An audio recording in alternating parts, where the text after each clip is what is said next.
किसी वकील ने, किसी ने कोई रोड़ा पत्थर खाया तो मैं समझता हूँ वो हमारा गद्दार होगा, वो हमारा गद्दार होगा। हमने हमेशा अदालतों का एहतराम किया है और हम अदालतों का एहतराम करते आए हैं। आज भी हम अदलिया की आजादी की जंग लड़ रहे हैं, लेकिन और लड़ते रहेंगे। लेकिन जो इसमें घुस बैठिए हैं, जो मेरिट के कत्ल करके आए हैं, उनको ये पता होना चाहिए कि उनकी कैलेंडर डेट है, वकील नहीं यहाँ रहना है। इसलिए हम अपने पुलिस वाले भाइयों को मैं ये करूं कि आप अगर किसी का टूल बनोगे तो आप अपने फेल के खुद जिम्मेदार होगे। मत वकीलों के साथ आप किसी तरह का पंगा करो।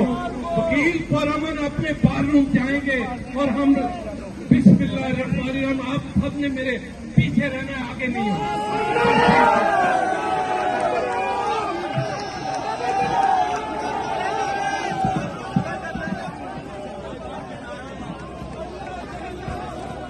चलो